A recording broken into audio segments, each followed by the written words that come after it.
তোর জন্য খাবার বেড়েছি। এই তো মা, আমি এসে গেছি। তুমি আমাকে খাবার খেতে ডাকছ? আমি না একটু আগে কতগুলো ফল খেলাম। তা তো খেয়েছিস মা, কিন্তু এখন পর্যন্ত তোর পেটে কোনো দানা পড়েনি। এখন কথা না বলে চুপচাপ খাবার খেয়ে নে তো। খাবার না খেলে তো তোর শরীরটা দুর্বল হয়ে যাবে, আর তুই অসুস্থ হয়ে যাবি রে মা। টুনির এমন কথা শুনে টুনটুন খাবার খায়।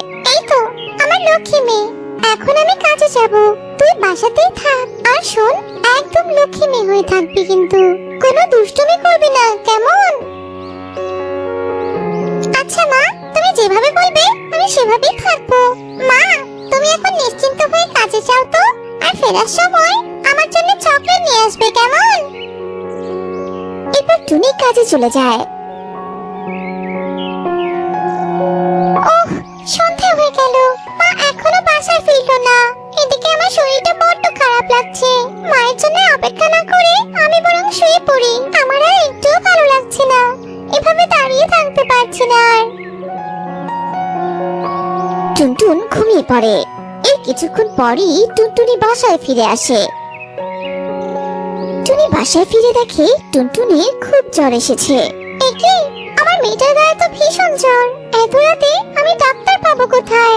এইসব ভেবে সময় নষ্ট না করে আমি বরং মেয়েটার মাথায় একটু জলপট্টি করে দেই। এই কথা বলে টুনি টুনটুনের মাথায় জলপট্টি করে দেয়। সারা রাত ধরেই টুনি এভাবেই টুনটুনের মাথায় জলপট্টি করে দেয়। আর রাত শেষে টুনটুনের জ্বর কিছুটা কমে যায়। মা, ও মা, তুমি এসেছো? তুমি কি সারা রাত এভাবে জেগে জেগে আমার মাথায় জলপট্টি করে দিয়েছো? হ্যাঁ রে মা, কি করব বল? গত রাতে তুই অসুস্থ হয়ে পড়েছিলি। তোর আমার জ্বর দেখে আমি তো বড্ড ভয় পেয়ে গিয়েছিলাম। যাক, ঈশ্বরের কৃপায় তুই এখন অনেকটা সুস্থ। আমার এখন বেশ ভালো লাগছে মা, কিন্তু তুমি সারাদিন কাজ করে আবার সারা রাত জেগেছো। তোমার তো অনেক কষ্ট হয়েছে, তাই না মা? তোমার কি সারা রাত ধরে ঘুম পায়নি? না রে মা, আমার ঘুম পায়নি। সন্তানের সেবা করলে কোনো মায়েরই ক্লান্তি আসে না।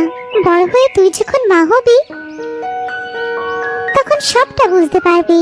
যাই হোক, এখন তুই এখানে চুপটি করে বসে থাকতো, আমি তোর জন্য গরম গরম খাবার বানিয়ে আনছি।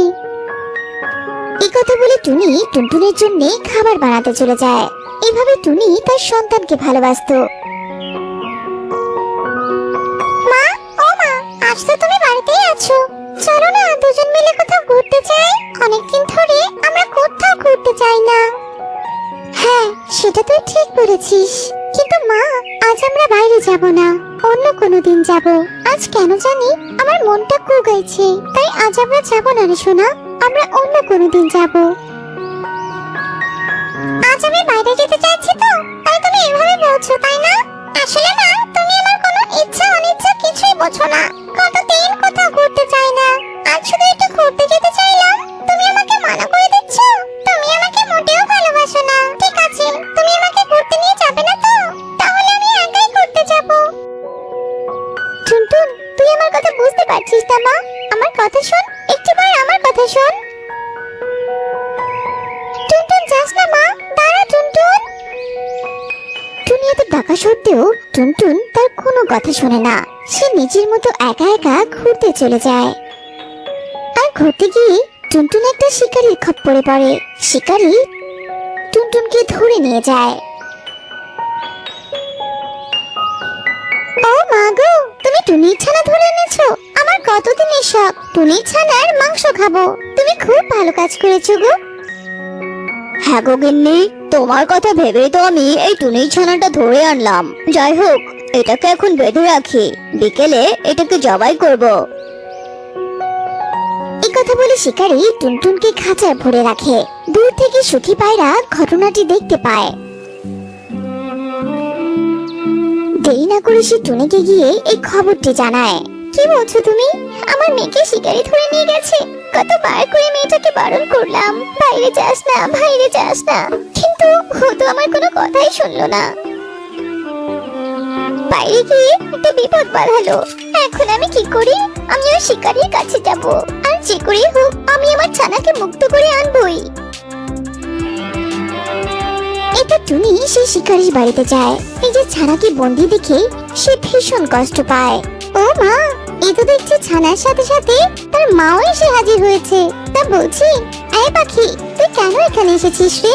এই যে ছানাকে বাঁচাতে এসেছিস নাকি? হ্যাঁ, তুমি ঠিক কথাই বলেছো। মা যখন হয়েছি, ছানাকে তো বাঁচাতেই হবে। ছানাকে যদি আগলেই না রাখতে পারি, তবে আমি কেমন মা?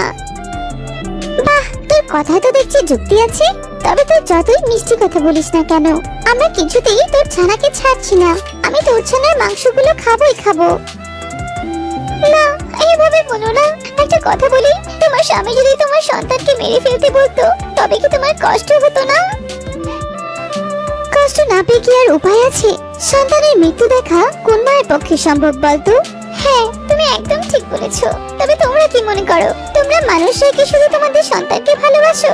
আমরা পাখিরা বুঝি আমাদের ছানাদের ভালোবাসি না?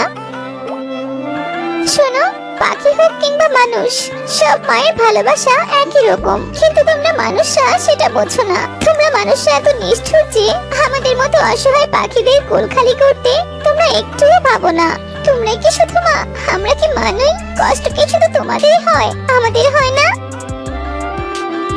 তোমরা শুধু আমাদের ছানাদের ভোগ বিলাসে কাজে লাগাও। তোমার যদি মাংস খেতে এত ইচ্ছে করে, তবে তুমি আমাকেই জবাই করে খাও। তবু দয়া করে আমার ছানাটিকে ছেড়ে দাও। আমি তোমায় অনুরোধ করছি, দয়া করে আমার ছানাটিকে ছেড়ে দাও। টুনির কথা শুনে শিকারের বউয়ের চোখে জল চলে আসে। পাখি মায়ের এমন ভালোবাসা দেখে শিকারের বউ অবাক হয়ে যায়। তোর কথাগুলো আমাকে মুগ্ধ করেছে রে টুনি। সত্যি, তোর মতো মায়ের ভালোবাসার কাছে আজ আমি ব্যর্থ। আমরা আর তোর ছানাকে খাবো না। তুই তোর ছানাকে নিয়ে যা, আমি এক্ষুনি ওকে মুক্ত করে দিচ্ছি। আর আজ কেন? আমি আর কখনোই পাখির মাংস খাবো না। নিয়ে যা তোর ছানাকে। এরপর শিকারী বউ টুনটুনকে মুক্ত করে দেয়। টুনটুন তখন নিজের ভুল বুঝতে পারে। মা, তুমি আমায় ক্ষমা করে দাও মা। আমি তোমায় ভুল বুঝেছি। বোকার মতো বাইরে এসে আমি নিজেই বিপদে পড়েছি। তুমি আমাকে সত্যিই অনেক ভালোবাসো মা। তুমি আমাকে ক্ষমা করে দাও। আমি আর তোমার অবাধ্য হব না। এসব শুনে টুনি টুনটুনকে ক্ষমা করে দেয়।